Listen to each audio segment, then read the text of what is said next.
Olá, seja muito bem-vindo. Eu sou o professor Carlos Mainartes. Estou aqui para mais uma aula de proposições lógicas. Uma questão aí recente de 2014, prova do IADES.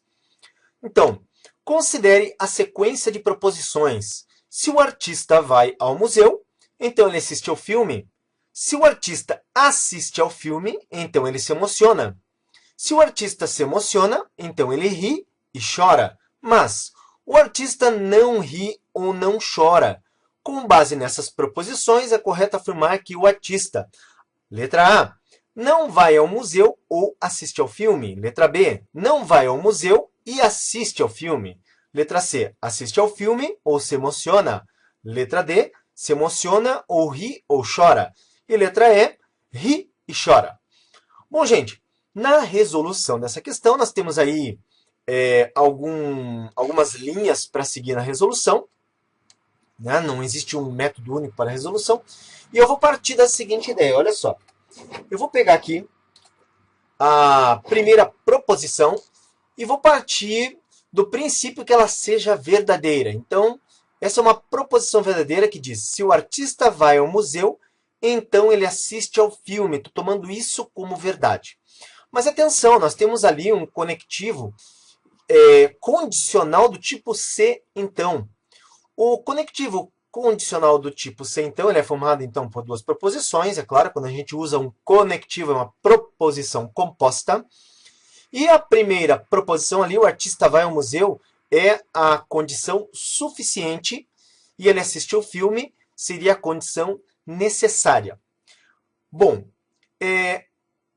para que isso seja verdadeiro, das combinações que a gente já viu até em outras aulas aí, qualquer situação será verdadeira, bastando que se o artista vai ao museu seja verdadeiro, então ele assistiu ao filme seja falso, seria a única chance de ser falso. Vou repetir.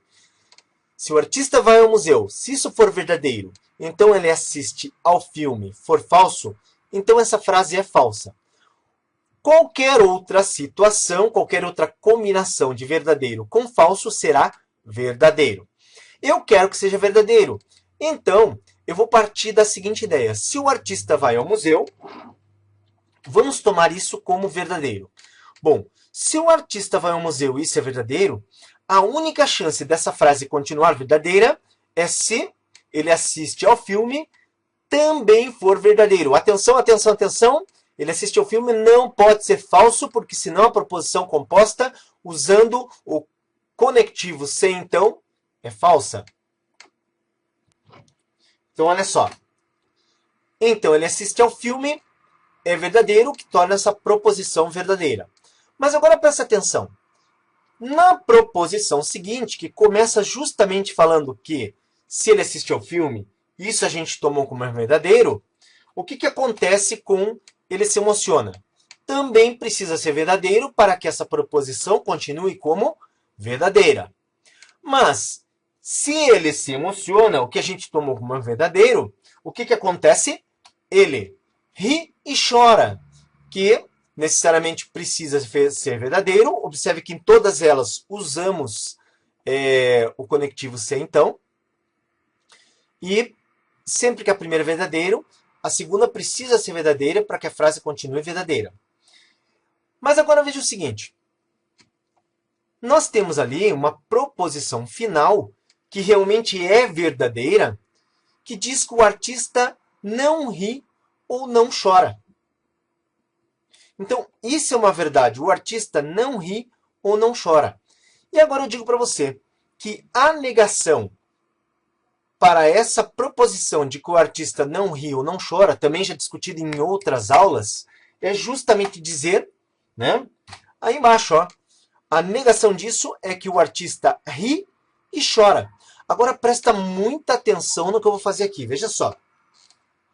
Se o artista ri e chora, e aqui está dizendo que ele ri e chora, e isso aqui é falso, então peraí, vou riscar aqui porque isso aqui é falso. Mas atenção, o que a gente quer? Que essa frase seja verdadeira. Se isso é falso, opa, isso jamais pode ser verdadeiro, porque você não deixa a proposição toda falsa, isso precisa ser falso. Então, o artista se emociona é falso. Isso aqui, ele se emociona é falso. Mas, o uso de se, então, se isso é falso, isso não pode ser verdadeiro. Ele assistiu o filme, deve ser falso, para que isso continue verdadeiro. Mas, se ele assiste ao filme é falso, para que isso continue verdadeiro, o artista ir ao museu é falso.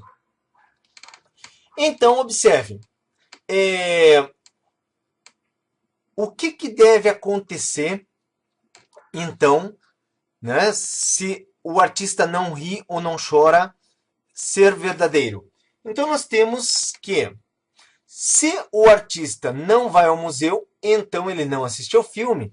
Isso aqui, gente, está concordando com o que a gente está vendo aqui. Mas indo lá nas alternativas, a gente não vai encontrar, se o artista não vai ao museu, então ele não assiste ao filme. Não há isso escrito como alternativa. Opa, então o que tem lá? Nós precisamos de uma equivalência. Olha só. Então nós precisamos de uma equivalência. A equivalência, ela tem esse símbolo aqui, ó. Esse aqui é o símbolo de equivalência. É um símbolo aqui mais parrudinho. Diferente, na verdade igual, só que sempre mais encorpado do que esse aqui que seria o C e somente C. Então, qual seria a equivalência para essa frase? Na equivalência dessa frase, a gente troca o conectivo se, então, por ou. E nós negamos aqui, certo? A primeira frase, mas não exatamente aqui. Aqui, ó. Então, se o artista vai ao museu, a gente vai escrever se o artista não vai ao museu. Logo, olha só o que eu tenho. O artista não vai ao museu ou ele assiste ao filme. Observe que eu peguei essa frase do tipo, essa primeira aqui, ó. Se o artista vai ao museu, então ele assiste ao filme. Se A, então B. E a equivalência para isso seria não há ou B. Então tá aí, gente. O artista não vai ao museu ou ele assiste ao filme seria a resposta para essa questão. Então, observando as alternativas, nós temos aqui que o artista não vai ao museu ou assiste ao filme. Então tá aqui, pessoal, respondido a alternativa A. E olha só, então, se você gostou dessa resolução, curte aí pra gente, isso aí ajuda bastante. Pode compartilhar aí com seus amigos, para que eles também recebam esse conhecimento e possam estar estudando aí. Você pode também comentar, isso aí ajuda muito nas próximas questões. Pode pedir aí um determinado assunto para a gente trabalhar questões também, tá ok? Fico muito agradecido com a sua presença, com a sua audiência e nos vemos no próximo vídeo.